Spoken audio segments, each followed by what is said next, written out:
You're listening to the CD Baby DIY Musician Podcast.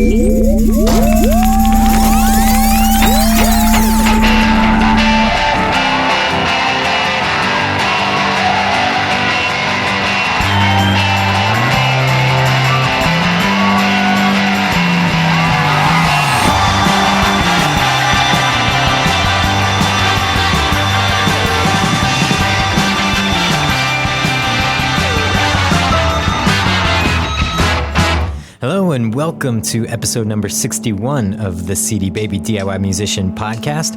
My name is Kevin Bruner, your host for the show. And for this edition of the podcast, we have a very special interview. CD Baby President Brian Felsen recently sat down with his friend David Gray, who heads up artist development at Syco Records. Syco Records is owned by Simon Cowell, and you may know that Simon Cowell is the mastermind behind American Idol, America's Got Talent, Britain's Got Talent, and numerous other music-themed TV shows. David Gray is instrumental in helping those artists after the show go on to build a career. And while the world of pop music is not normally the realm of the DIY artist, I think it's very interesting to hear what goes into making a pop record. And there are several key themes in the interview that I think you'll find interesting. One being how TV is playing such a huge role in selling the music. We haven't talked much about video and TV on the podcast, but we will in the coming months as many artists, even DIY artists, are seeing big returns on their TV and video efforts, even just through YouTube. Another theme is that what goes into making a pop record and the goals of a pop artist are different from your average DIY indie artist, but many times these goals are confused. If you're an artist who wants to make it in pop music, pay close attention as the steps for success in that field are different than any other musical genre. Finally, since we talk about the big music industry a lot on this show, it's always interesting to hear how they are coping with changes in the music industry. So let's get to Brian Felsen's interview with David Gray. CD interviews. A record is really a record. It's an archive of a moment in your musical history. The most valuable thing that you have as a musician or an artist is what makes you different. A really good engineer knows how to handle digital and not make it sound like digital. You know, politely asked, would you consider featuring this video? One of the challenges that everybody has is what I call the reality of the glut. All a journey and a process. And I never actually thought that I would do this for a living. Really, what is art? It's magic. It's this thing that we don't understand. Welcome to this special edition of the CD Baby DIY Musician Podcast. My name is Brian Felsen. I'm the president of CD Baby. I'm here with my friend David Gray, who's been involved in the music business for many years and is now focusing on artist development. David, thanks for being here. My pleasure. So tell us a little about your background in the music industry. Firstly, how did you get into the music industry to begin with? I started as a musician, was in a band, kicked around for a few years in Philadelphia, eventually got a record deal at RCA. Got dropped from RCA, got picked up by Ardent, and got dropped by them. Had a few unsuccessful singles, but got to tour, see the country a little bit, experience everything. After that, did some songwriting for other people, got myself a publishing deal. That ended, became a music publisher at Zamba, and that ended. Actually, we moved on to Sony Music International, did international A&R, which was fun for a few years. Then worked for Sony itself for a few years, then worked for Universal Music for about a couple years, and now I work for Syco, which is Simon Cowell's label. So what are you doing with Syco now? Well, all our artists come out of the TV shows. We have a show in England called X Factor, which I guess the biggest known winner of X Factor is Leona Lewis, who sold about 7 million records on her first album in the US. But we've got Britain's Got Talent and America's Got Talent, and we also have this popper group called El Divo that everybody knows. So we kind of, our artists come out of the shows generally, with a couple of exceptions, and we basically work hard to find the right producers and songs for our artists. And what do you do for the label? That's what I do. I basically help make the records for each of these artists. So finding songs, making sure the right producer's producing them, making sure there's singles. From an A&R standpoint, assembling songs for records, for artists. So how do you find the songs, for example? You cast as wide of a cloth as you possibly can. You go to every writer, producer, in any territory, in any corner of the world, because you just don't know where it's going to come from. So you just try to put people together who are writers that you know, who you think the combination could be right. You basically are trying everything in the world just to get a great song.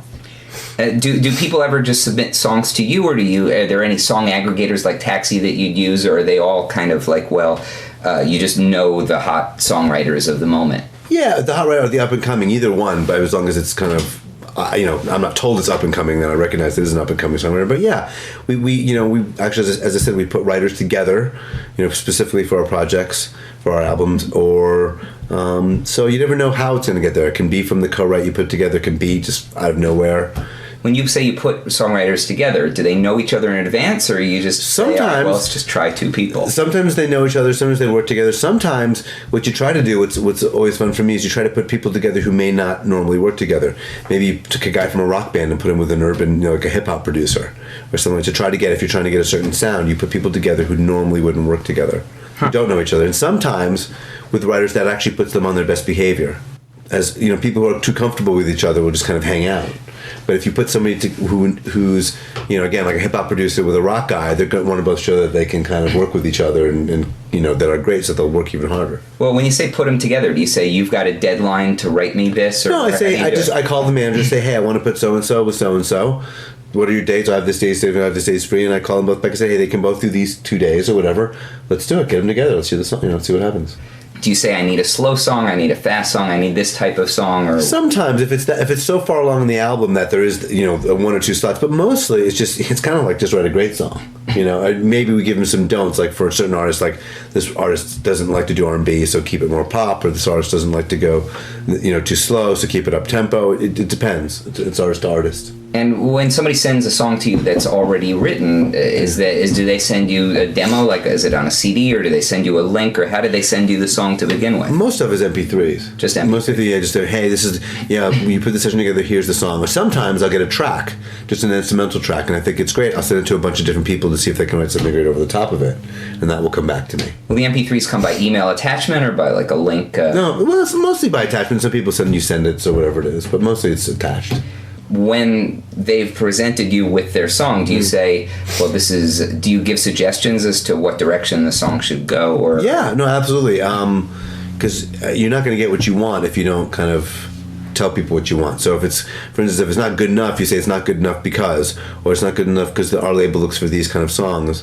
But sometimes even if we want the song, it's like, wow, this song is great, but it needs these few changes. We'll go back to the writer and kind of torture them for a month or two, saying, no, change this, flip this, try this, no, I don't like this, and until you get it right. So you'll actually go down granular, saying, I don't like this rhyme, or get to the chorus earlier, I don't like this. Exactly, or the title's horrible. Sometimes you get things like, the song is amazing, but the lyrics are terrible. Sometimes the lyrics are amazing, but the song is terrible. Sometimes the production is awful, and that's going to be the producer, so you have to think about getting somebody else. There's a million things you tweak with, but we don't tweak songs just to tweak songs just to say we did it. We do it if we really feel like that's what they need. If a song comes in and it's brilliant, we just leave it alone. We don't do it. We don't mess with it.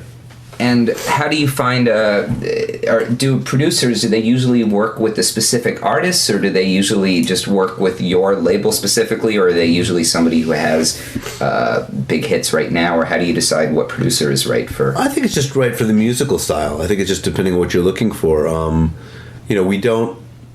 Most of our artists don't write at all. We find the songs and they go sing them. So that's usually not an issue. There's an exception or two to that rule, but yeah, sometimes it's the hot producer, sometimes a hot producer and a not hot producer. Sometimes it's just combinations. Now, you personally don't do like the artist discovery. You do more of working with the writers themselves and then assembling them for. So how does your finding? How would I be found by your label? And if I were a writer, how would I get your attention to say, okay, well, work with me? Well, from an artist perspective, we're TV and music company together. The artists come from our shows, or they've been created by us. For the most part, especially now, artists come from the shows. We don't go looking. Yeah, we the idea behind these shows, X Factor is a little different than Idol, but it's the same idea. Is that by the time you've got an artist, the public's already seen them, already voted for them, already likes them, they're already familiar with them. They, as artists, have developed over the course of 12 weeks of a show, from doing auditions to having to perform in front of people, to having to do interviews now that they're known. On X Factor, after the show is done, they go on tour. So now you've got an artist who's done auditions, who's played live shows in front of TV audiences, who's done TV and printed press, who's done touring. So you've got kind of a fairly developed artist in the public eye, and the public's voted for them. So that's our way of finding artists. Wow. That's what we do. So they've already done the development work and a heck of a lot of the marketing for you. Yeah. And you're getting paid for all the while. It's Exactly. I mean, when Leona Lewis won X Factor, she'd been on the highest rated television show in Britain for how many weeks the seasons are, 12, 15 weeks straight. She released a single off the back of it that sold, I forgot it was an astonishing amount of records. And so by the time the album comes out, you've got an artist with a huge buzz on them. Wow. It's the way that we, not everybody does that, and everybody has the access we do, but that's the way we do it. We do it through television. And even after they've won, and they have albums out, we then promote those artists through the shows. So Leona Lewis, for instance, goes on X Factor again to premiere her single. She goes on all the Got Talents. The Germany's Got Talents. The Australia's Got Talents. The America's Got Talents. We use the shows to give them to give them a look. And actually, TV, these days is much better than radio for exposing your artists. So we kind of use that as a way to break artists. Is radio still relevant to the process at all? Very, yeah, totally. Very. I mean, it's not as relevant as it used to be. If you see an artist, like Jordan Sparks, who's had, I think, on her last record, had 3 top 10 singles, but sold maybe about 1 million records. In the old days of that, you had 3 top 10 singles. You had 10 million records. Yeah. It's just changed. It's still relevant, but I think what we do is we don't kind of take any chances. So we make sure that the artists are on all our shows plus Idol. They show up on Oprah. There's a good connection with us on Oprah, and it's all that it's all those looks. And that way, what you do is you get people saying, "Hey, I just saw so and so on Oprah. How come you're not playing their song?" And that helps us with radio as well. Wow. And so after the songs are chosen, and then you select your producer. Right. What happens in a recording session, and how does your involvement in that continue? Oh, it's mostly if you're talking about a recording session, mostly it's just oversight. The artist comes in to sing. The producer, sits with the artist and makes sure it's right, and they find the right key, and they kind of work on the sound of the thing or whatever. And I think mostly if you hire the right people, you don't need to get overly. I'm an A&R guy, I'm not a producer. I don't want to get into production. I don't want to step over the line. So it's mostly just oversight to make sure you're getting what you need. What are the demos that the writer would send you mostly like? You said they're MP3s, but are they mostly fully fleshed out in Project Studios, or are they just a person with a guitar or a keyboard or something? It's a mixture of both. I'd say most of them are a little more fleshed out, but we get the guitar or piano vocal ones too. And sometimes when we get fully fleshed out ones, we send the artist back in to do a piano vocal one because there's too much stuff going on. We just want to hear what it sounds like. We've got a couple of those we've done recently. I think ultimately, for the artist to hear it, we generally have the demo pretty close to a record. Okay. We're a pop label. We're not a rock label, so it's not about finessing and about having these conversations about what it could be. It's kind of like, let's just make it what it's supposed to be and then go record it. But of course, after an artist puts a voice on it, it changes the sound and what goes around it drastically compared to a demo singer. So we have to make changes. But we generally like to get it pretty close to what it's going to be. Now, after the record is done, what do you do with the record yourself? Or is your role is that where your role ends? I mean, it's different. It's funny, at this label it's different because at this label it's very it's a small, tiny label, and it's very the marketing and promo people are very responsible, and they all answer from the top to the top, to the top guy. So there's not, you don't have the fear like you would have in a bigger label or a label that wasn't as good that you hand over your record and then it goes and get ruined. We don't have many artists. We have 6 or 7, so they all get priority. Essentially, the hardest part once the record is mastered is done. It's more just kind of clean up stuff after that. But once it's done, you don't work on the promotion or whatever. Then that just goes to the different departments. We're involved. I mean, if you're an A&R guy and you have some vision for it, you can probably be a little more, just have, get your opinion. But really, essentially, especially in our company, it's kind of taken and they run with it. How much input does the artist get in the whole process of everything from the song selection to the production to the development? I think it depends on what kind of artist it is and where they are in their career. If it's an artist who's sold a lot of records over the course of their career, I think they feel that they have the right to, to have a little more say in what's going on. And I don't disagree with that. a new artist is coming off something who's no experience, probably has less right to kind of demand what they want. I mean, they should trust a company that's done very well to get the right songs, get them sung right, and get them done. And then, second record, you can come around and have the cliched, difficult second record. But, again, we're a pop label, so people understand, the artists understand that they're not here to, find a band and a guitar player and start writing songs in the studio, that we're going to do, a lot of that work. Prior to Syco, you worked at Universal then? Yeah. And what, you were doing A&R for them? A&R. But it was international A&R. No, A&R, I did international at Sony when I first joined Sony. I did international A&R. So what exactly were you doing at Universal? I was just A&R. I worked they restarted Mercury Records in the U.S., so I was working for Mercury, looking to sign acts and build the label back up again. So you were more on the side of signing artists then? Signing and both because they didn't have the TV outlet. So it was just the old-fashioned way of just going to find an artist. How would you look for artists? It's almost like looking for songs any way possible. The managers, the writers, the producers, whatever you can do to kind of dredge up something that could be brilliant. Were you looking for artists that were already had a buzz, or were you just looking for artists that had an incredible amount of potential or something new or unique? I think what we're looking for, stars. You're looking for people who could be the next whatever, the next Shakira, the next whatever, Beyonce, the next star. That's what you're hoping to find. And for a pop artist, unless you have the shows like we have, the track record thing is difficult to get. I mean, how do you do that? Unless you have like a minor radio hit or something. It's easier with bands to see where they've toured and what they've done, if they've built a touring base. But for pop, it's much more of taking a chance. Are A&R execs today more looking at MySpace pages and Facebook pages in terms of just finding tracks there, checking a fan base there, checking a touring schedule there? Are they actually going out to clubs now, or how are artists being discovered more nowadays? I think they still go out to clubs and doing all the traditional stuff, but I think, a lot of A&R people, I mean, obviously I don't do it anymore, but especially if you hear about a group or something, you go, well, that's what you go into MySpace to see what the imagery is. I mean, the one thing that everyone's kind of gotten over is the whole number of hits and number of friends they have, because that can be gamed. It can be gamed, so we just kind of, we don't go, but we go to see more of a feel for it. You can see touring dates and all that kind of stuff, so there's definitely something to it. When you would start working with an artist, how would the relationship start typically? Would you just go up to them at a show, or contact them afterwards, or always through management, or how? Usually the beginning through management until you get comfortable with the artist. You try to get comfortable pretty quickly.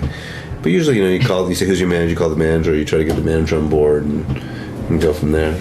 And before, when you were at Universal and before Sony, were you was it more just signing artists, or were you still working on things like artist development and still trying to find writers, or were those writers more writing themselves? I'm not a pop A&R guy. I mean, I didn't do much band stuff. I did a couple of bands, so I think it's a little bit of both. It's mostly find the artist and then find the songs for the artist. And if the artist co-writes, put the artist in the room with the right people they can write great songs with. So if they didn't have songs to begin with, how would they? They would have songs to begin with, and usually you sign a group or whatever because they have songs that you think are great. Yeah. But sometimes you go, oh, that's great, but we wish we had another one, and then you start that. You have to go a lot of singles deep these days to sell as many records as you used to on one single. So you need 4 or 5, maybe 6 singles to sell the amount of records that you would have to do on one. So nowadays, since they don't sell singles, like 45 RPM singles, what is a single? Just basically what you're pushing for radio to play at that time? And it's the iTunes thing. And it's the focus track on iTunes. So, and you'd have to sell many singles to even capture that many. Yeah, exactly. And that's the issue. But I mean, it's a good issue. At least that people can hear music and go on and download it right away instead of having to run to the record store. It probably makes the impulse buying a little easier.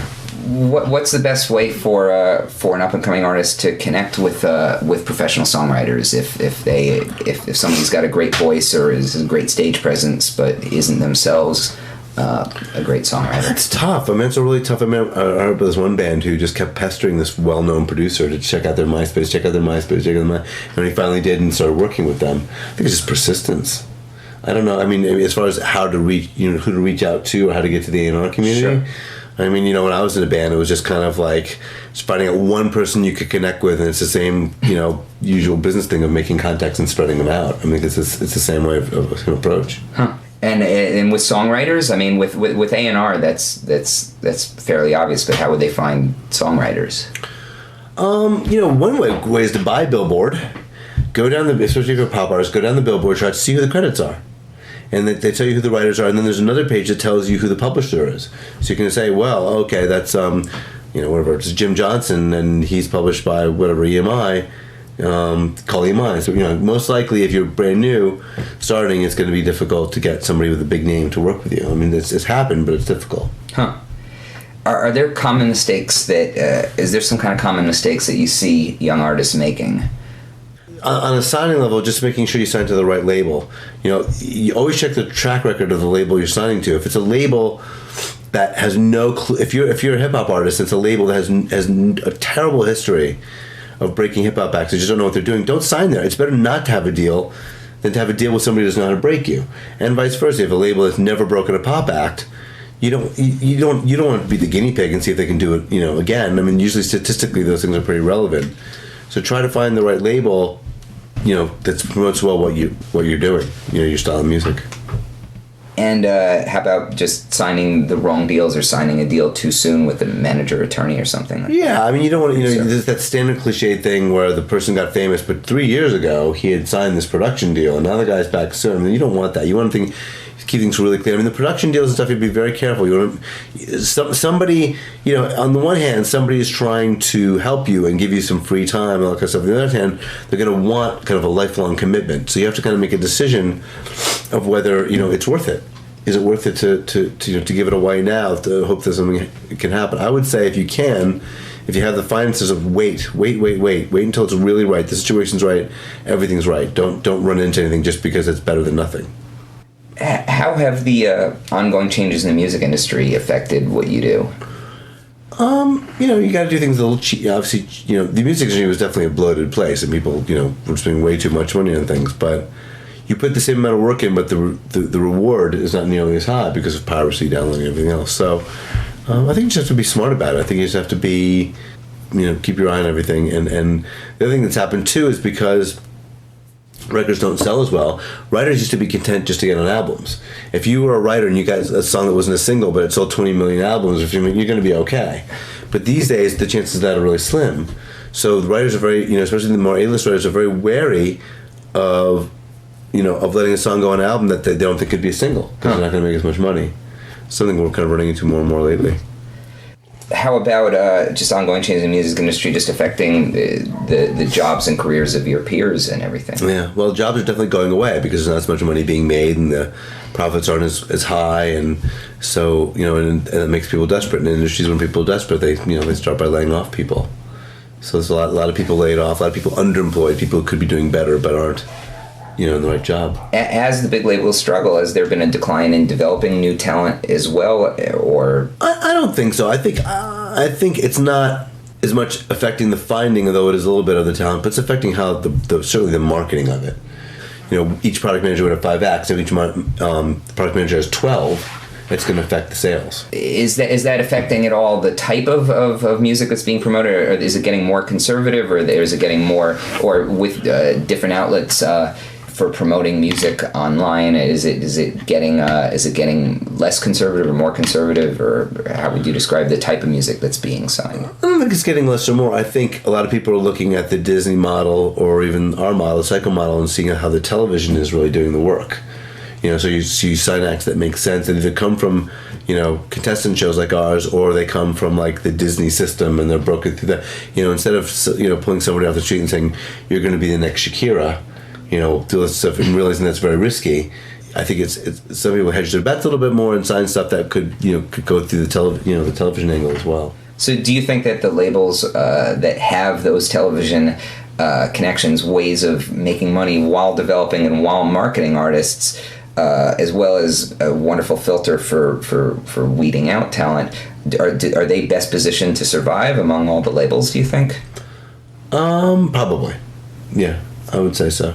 Again, there are obviously exceptions to the rule when you sign these acts out of nowhere and you don't really have the television outlets and stuff, but you can break them because they're so amazing, but those are very few and far between. So I think this whole synergy thing with TV and movies and syncs and all that kind of stuff, and I think everyone realizes that's kind of the new way to go about it. Talk about, have you had experience with, in terms of placement in TV, aside from your own vehicles of Syco, when you were with Universal or Zamba, have you had success in sync and placements and stuff like that? Oh yeah. Did a lot of stuff with that. With Zamba was very funny. When I first started Zamba, I hadn't done music publishing before. I was a writer right before that, so I didn't quite get my act together. I was mostly just kind of catch up and do stuff. And my first year at Zamba, I didn't do that well. I didn't place that many things. But my second year, I did, as my boss had told me, probably better than most people. It just took a while to kind of figure the whole thing out and get it out there. So again, a lot of it's persistence in trying to make a lot of stuff happen, and understanding the music business. You can do 50 things, and one of them maybe makes a difference. Not all of them. What did you do at Zamba exactly?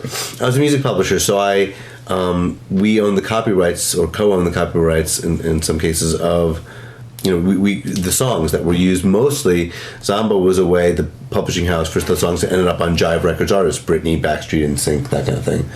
So we would, try to find, get our own writers, sign our company, of course, to write great songs for those acts, so we could get as many of our writers on it, but they had to write the great songs.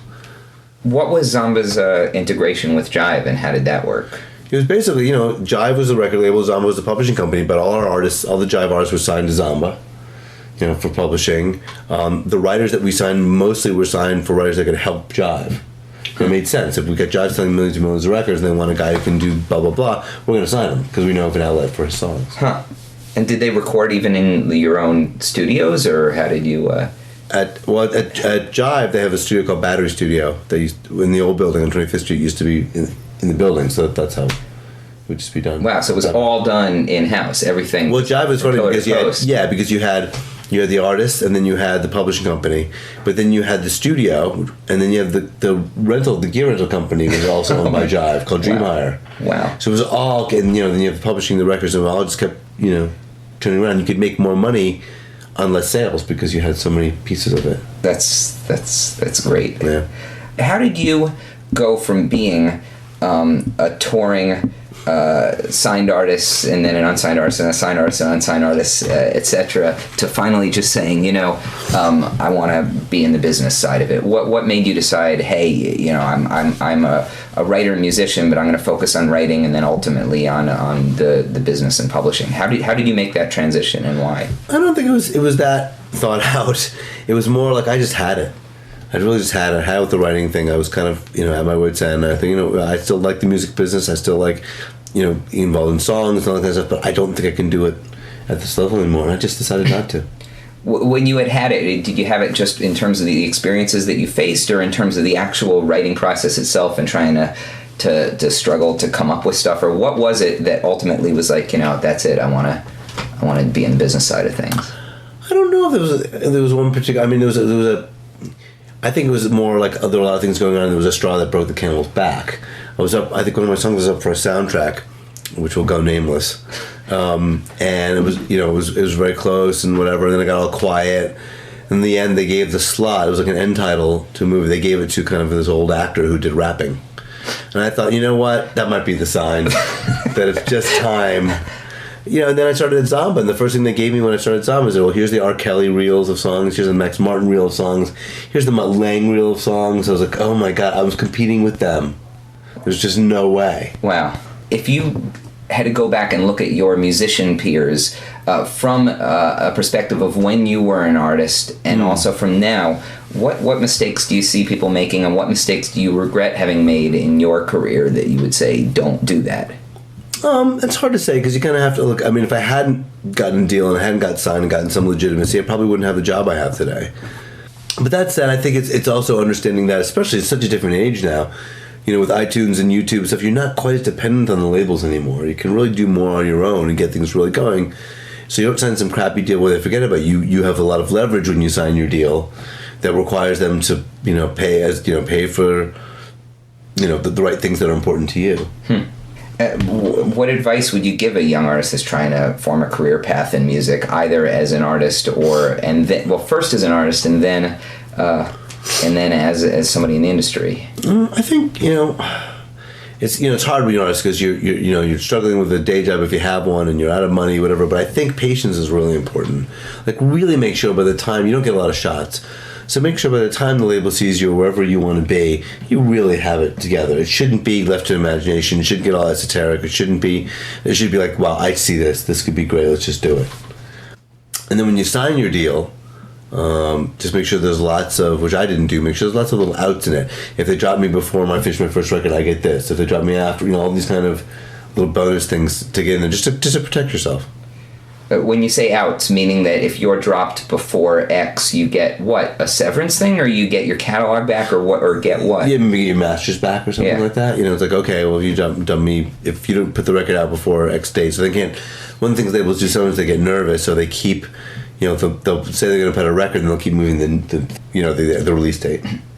So if you can get something, if you have a good enough buzz on you, you can get something saying that the label promises to release my label within 120 days or something, my record within, those kind of promises that you can't have if you have no buzz. But now they have you like your masters for 15 years or something, right? It depends on the deal. And what at the time of I remember back when you were an artist, and when you were first signed to RCA, is that everybody seemed to want a piece of you at the time. There was like everybody, producers, attorneys, managers, everybody wanted points out of you. And what do you do? What do you say? And what do you regret having done? And what would you say? I don't regret the decision I made. I probably would have handled it better to make it not seem like I was trying to be like, well, now we've got our deal, you all can go away. But I don't think I would have changed that much differently, honestly. Huh. If you're a non-writing member of a band, is it still financially viable to be in a touring or signed band if you're not the publisher? Yeah, I think it still is. I mean, it's still beats making ashtrays and all that kind of stuff. You can make a decent living. You can definitely make a decent living. If you're a complete non-writer, then maybe it's it's kind of weighing things, because if you just try to write and insert yourself just to get in there, it's going to be a weaker record. It's not going to sell many records, and then you're back in your financial problem right back again. So it's kind of a leap of faith. Let the people who are the professionals do it, and then chip in when you can. So after you got signed, you toured around a bunch, and what did you do? Did you get did you have your own transpo? Did you rent? Transportation? How did you book gigs? Did you still have to do everything yourself, or did you get any support from any mostly? labels at the time? They bought us an Embassy Suites van, which we toured around in, which was fun. But yeah, that other stuff, kind of the minutiae stuff like sitting upstairs, I still did. Mostly because there was a vacuum, nobody was stepping up, and didn't want it to go, didn't want to not get done. But I did everything. I booked the gigs. We had a booking agent, but I mostly did it. I booked the gigs. I was the one we got into town would call and say, hey, can we speak to the radio program guy, the local marketing guy, just so they could get to know us. By the time I kind of got around to that, it was kind of the end anyway. So you had to do a lot of the work yourself. It didn't stop at the point of, it wasn't like a label swept in and just did everything for you. And if you're a writer or whatever, how would you try and, if you are, I asked sort of if you're an artist, how do you connect with professional songwriters? If you're primarily a songwriter, how do you connect with artists? You mean find the ones? Yeah, I mean, suppose I've got a great song, but I know that I'm not a vibrant performer, or that's not what I want to do. I just want to be a writer. How would you get your stuff out there? How would you find a Dave Gray? That's a tough one, because when nobody knows who you are, nobody really wants to listen. When you say, if it comes to a publishing company or somebody reliable, and they say, I've got the song, then you listen. But if somebody you never heard of before and they kind of cold called you, it's a little weird. You're not sure, what it is. So I would suggest either making contact at first, either with a manager or an attorney or a publishing company if you have one, just because it's a legitimacy. Yeah. Have you seen artists forge successful careers outside the system and just kind of have sort of DIY successes that have been at a level even comparable to some of the artists that you're working with? Yeah, I mean, you look at like Kobe Calais or something like that. Those were very successful word of mouth kind of thing. I mean, it's hard to say. I'm not really involved in that side of it. I am more involved in the side where they go on all the shows and you give them the whole, the whole spiel, the whole workup. So it's hard to say the other side. Sometimes things just work just because they work. Yeah. You know, and just people just love it. And sometimes you don't understand it as an art guy. You step back and say, I don't think that's very good at all, but it's a big hit. Where do you see the industry going in the next couple of years? Probably still continue to go more digital, I think, you know, and then more, you know, share files and digital, and at least within, I don't know, it's a good question. I think album sales will continue to decline. And it's interesting, we have this group on Syco called Il Divo, the kind of opera kind of boy band thing. And it depends on the kind of music. For them, you know, they're kind of a lifestyle purchase. So people don't want to download, you know, download them. They want the album. They want it on the coffee tables. People go, oh, you like Il Divo? You know, it's that kind of thing. So actually, they do. That's why they sell so many physical singles. So it's hard to say that the whole physical single thing is going to go. I'm seeing a lot of physical albums. It's hard to think that it's going to go away. I think the kind of groups that sell it are going to change, though. More toward middle-aged, you know, the middle-aged women audience, you know, Josh Groban's and that kind of stuff. Yeah. Wow. When you look back at your career as an artist, what's the biggest mistake that you personally made as an artist? I probably shouldn't have signed to a label that was kind of in the midst of a real flux. They were going to change. They were unsuccessful.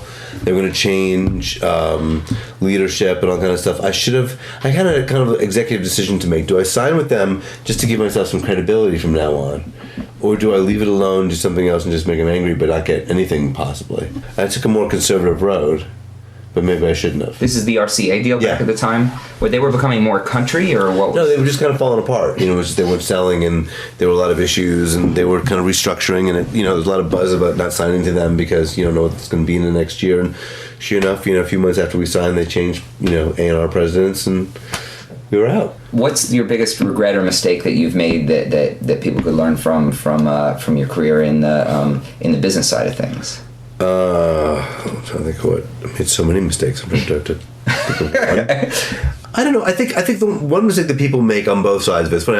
When I was a writer, I had a publisher who used to tell me that in the music business, things aren't as good as you think they are, or as bad as you think they are. There's usually somewhere in the middle, if you have any kind of talent. So another sort of point was that as good as they think they are, because maybe things are going well for you right now, or whatever, as an artist, as a writer, as whatever it is. But there's always something around the corner to kind of trip it up that we've all experienced. And things aren't as bad as they are right now. Maybe your phone's not ringing off the hook, and people aren't calling you about songs, but somewhere in a boardroom somewhere, an A&R committee is deciding to make something a single that's your song. You just don't know that things are actually better than you think. So that's kind of a sobering thought, because the music industry can be very up and down. So, you know, her advice is just keep it all centered. And if you were giving advice to an artist, would you what's the biggest piece of advice other than don't sign the wrong deal or protect yourself in terms of improving your art? Is it more about the stage, or more about your voice, or more about the songs? Of course the answer is yes on all three, but what's the single most important thing that you see that artists could focus on that you wish that they did more? I think to be incredibly self-critical.